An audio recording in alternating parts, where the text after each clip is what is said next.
Saul had the throne of Israel and the blessing of God, but turning away from the Lord resulted in the loss of everything. Following Saul's death, God gave Israel's throne to David. Saul faltered in obedience when he failed to destroy the Amalekites completely.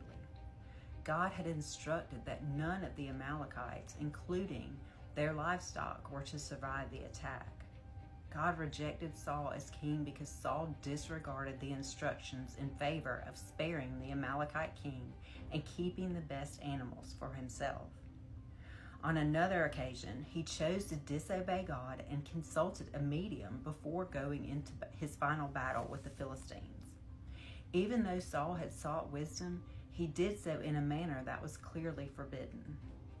In the early days, Saul had walked with God and listened to his words. But by the end of his life, he habitually ignored God and tried to forge his own path through the situation he faced.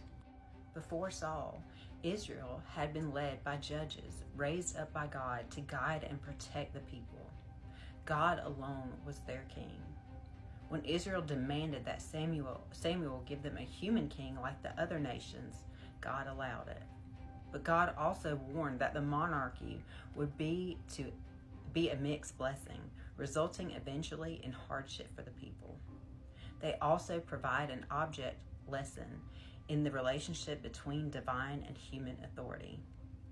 Only when human leaders submit in faith and believe and have obedience to God can they provide genuine leadership for God's people.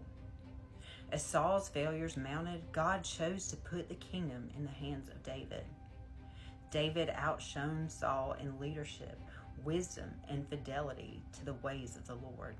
He prospered during his reign, conquering Jerusalem, constructing a palace in the newly named City of David, and earning the respect of neighboring nations.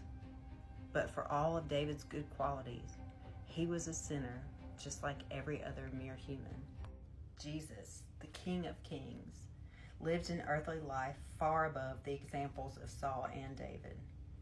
Jesus never sinned. He treated all people with compassion and fairness. He exercised authority with humility while standing for justice with unwavering conviction. At all times, he honored God, living in perfect obedience. In love, he gave his life on the cross as a sacrifice for the world's sin. This selfless act, taking on a penalty he did not deserve, is history's greatest act of a king serving the people he loves.